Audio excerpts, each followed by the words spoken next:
మహాకుంభమేళ అంటే ఏమిటి? కుంభమేళ వేరు, మహాకుంభమేళ వేరు. కుంభమేళ ఎప్పుడు 4 సార్లు వస్తూ ఉంటుంది. 4 సార్లు రావడం అంటే 4 ఏళ్లకు ఒకసారి, 6 ఏళ్లకు ఒకసారి, 12 ఏళ్లకు ఒకసారి, 144 సంవత్సరాలకు ఒకసారి. ఇలాగ వచ్చేదాన్ని మనం ఒక్కొక్క దాన్ని ఒక్కొక్క పేరు పెట్టుకుంటూ ఉంటాం. అయితే మొట్టమొదట 4 సంవత్సరాలకు వచ్చేది ఏమిటి అంటే 4 సంవత్సరాలకి ఒకసారి వచ్చేటువంటిది ఒక్కొక్కసారి హరిద్వార్లో, ఒకసారి ప్రయాగలో, ఒకసారి మనకి ఉజ్జయిని అలాంటి చోట ఇలా కూడా వస్తూ ఉంటాయి. దేనివల్ల ఈ యొక్క క్యాలిక్యులేషన్ వేస్తాము అంటే అంతరిక్షం అంటే మన జ్యోతిష శాస్త్రం ప్రకారంగా ఖగోళాన్ని అనుసరించి గ్రహగతులు ఉంటాయి. అంటే అర్థం ఏమిటి? గ్రహగతులు అనగానే మనకు ఉండేటువంటి మన కంటికి కనిపించేటువంటి గ్రహాలు 9 మాత్రమే మనం తీసుకుంటాం. అవే నవగ్రహాలు. వాటిలో ముఖ్యమైనటువంటివి నిత్యము చూసేటువంటి చంద్రుడు, సూర్యుడు, సంవత్సరానికి ఒకసారి కదలిక ఉండేటువంటి గురుగ్రహం, ఆ తర్వాత శనిగ్రహం 2.5 సంవత్సరాలు. ఇక రాహుకేతువులైతే 18 నెలలు ఒక రాశి నుంచి మరొక రాశికి. ఆ మిగతా గ్రహాలు ఏవైతే ఉన్నాయో కుజుడు, బుధుడు, శుక్రుడు వీళ్ళందరూ కూడా 40-45 రోజుల పొజిషన్స్లో ట్రాన్సిట్ జరుగుతూ ఉంటుంది. వీటన్నిటి కూడా మనకి ప్రకృతిని అనుసరించి జరుగుతున్నటువంటిది ఈ నీళ్ళల్లోకి వచ్చే శక్తి. అందువల్ల గురుగ్రహం, అలాగే రవిగ్రహం, అలాగే చంద్రుడు ఈ మూడిటిని అనుసరించి మనం హరిద్వార్లో చేసుకునేటువంటి కుంభమేళ గురించి చెప్పుకుంటాం. అంటే అర్థం ఏమిటి? మేషరాశిలో కనుక సూర్యుడు ఉచ్చస్థానంలో ఉండి కుంభరాశిలో గురువు ఉన్నప్పుడు చంద్రుడు ఎక్కడైతే ఆ సమయానికి ఉంటాడో దాన్ని అనుసరించి చేసేది హరిద్వార్లో కుంభమేళాన్ని జరుపుకుంటాం మనం. అంటే అర్థం ఏంటి? సూర్యుడు ఉచ్చస్థానంలో ఉంటే కనుక సూర్యుడి యొక్క శక్తి ఎక్కువగా ఉంటుంది. అలాగే ఇప్పుడు మనం చేసేటువంటి మహాకుంభమేళ అంటే ఏంటి? నా 144 సంవత్సరాలకి మకర రాశిలో ఉండేటువంటి సూర్యుడు అంటే ఉత్తరాయణ పుణ్యకాలంలో వచ్చేటువంటి సూర్య సంక్రమణం, అలాగే గురువు వృషభ రాశిలో ఉండి మనం కనుక చంద్రుడు కర్కాటక రాశిలో పౌర్ణమి తిథి రోజు పుష్య నక్షత్రంలో ఉన్నప్పుడు వచ్చినటువంటిది 144 సంవత్సరాల తర్వాత వచ్చేటువంటిది మహాకుంభమేళ. అంటే ఇవన్నీ దేనివల్ల వస్తున్నాయి అని అంటే గురుగ్రహము, రవిగ్రహము, చంద్రుడు వీటిని అనుసరించి మాత్రమే మనకి ఈ క్యాలిక్యులేషన్స్ వేస్తూ ఉంటాం. దాని తర్వాత 6 ఏళ్లకు ఒకసారి కూడా చేయడం జరుగుతుంది, 12 సంవత్సరాలకు ఒకసారి. అంటే ఇవన్నీ ఎందుకు ఇలా జరిగింది? అసలు ఈ కుంభమేళ అనేది వేదాలలో, శాస్త్రాలలో, ఇతర యుగాలలో ఎక్కడైనా ఉన్నాయా, ఎప్పుడైనా కనిపించాయా అనే ఆలోచన కూడా మనకు వస్తూ ఉంటుంది. ఓ చిన్న సందేహం కూడా పుడుతుంది. అయితే అసలు దీనికి ఒక చిన్న చరిత్ర ఏమిటి అని అంటే మందర పర్వతం చిలికినప్పుడు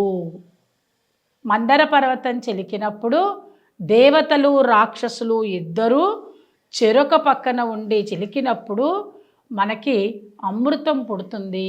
అమృతంతో పాటు విషం కూడా బయటకు వస్తుంది. ఆ తర్వాత ఉచ్చైస్రవం వస్తుంది. ఇలాగ అన్ని ఐరావతం వస్తుంది. ఇవన్నీ ఉంటాయి. కాబట్టి వీటన్నిటికంటే ముఖ్యమైనటువంటిది అమృతము. దేవతల కోసం వాళ్ళు తీసుకోవాలనే ప్రయత్నం చేసినప్పుడు రాక్షసులు మాకు కూడా అమృతం కావాలి, దేవతలకి చెందకూడదు, కాబట్టి అమృతం తాగితే ఏమవుతుంది? ఎప్పటికీ మరణం అనేది సంభవించదు.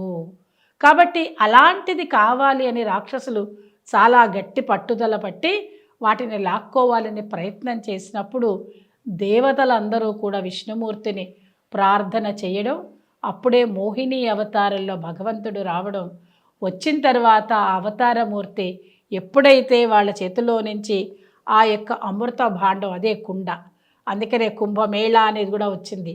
అందులో నుంచి తీస్తున్నప్పుడు ఒక 4 చుక్కలు పడిందట అమృతం.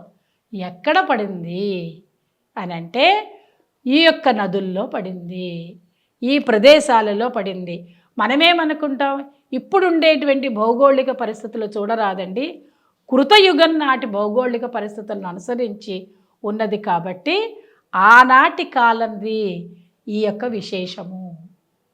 ఆనాటి కాలం విశేషం కాబట్టి ఆనాడు దేవతల కోసం అమృతం ఏ రకంగా వచ్చిందో, వాళ్ళు ఏ రకంగా అయితే కావాలనుకున్నారో అటువంటి అమృతం యొక్క బిందువులు పడ్డాయి కాబట్టి ఆ పడ్డ రోజులు ఏవైతే ఉన్నాయో వాటిల్లో మనం వెళ్ళి స్నానం చేస్తే ఆ నీళ్ళల్లో ఉంటుంది. కాబట్టి దాన్ని మనం కనుక స్నానం చేసినట్టయితే, ఆ గాలి పీల్చుకున్నట్టయితే, ఆ సమయానికి మనం అక్కడ ఉన్నట్టయితే మనకి ఆరోగ్యం బాగుంటుంది. మనం కూడా చక్కటి మనస్తత్వంతో కలిగి ఉంటాము.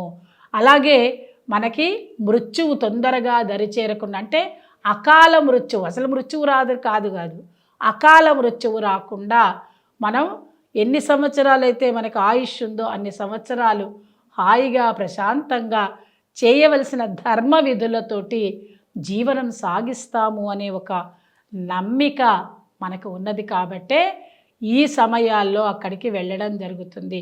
అందుకని ఈ కుంభమేళ అనేది మనకి అమృత భాండం కోసం అమృత సుక్కలు పడ్డాయి కాబట్టి అదొక చరిత్రలో కనిపిస్తున్నటువంటిది.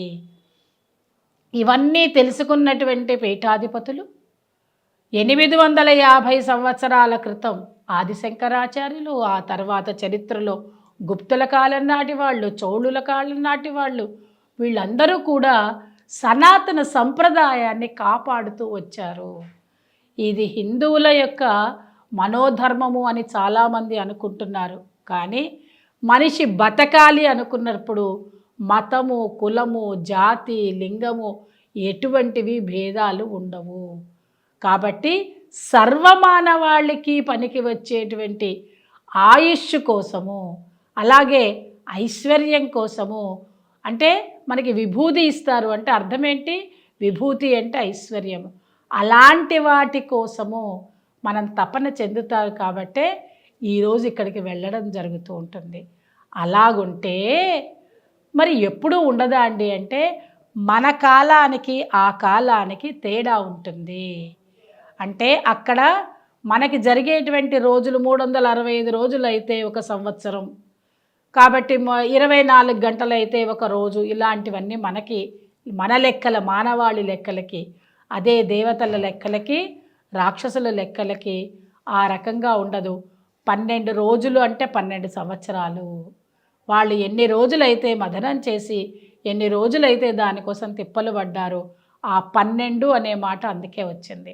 అట్లా 12 సంవత్సరాలకు ఒకసారి, అంటే 12 144 సంవత్సరాలు అలా వచ్చేదే మహాకుంభమేళ.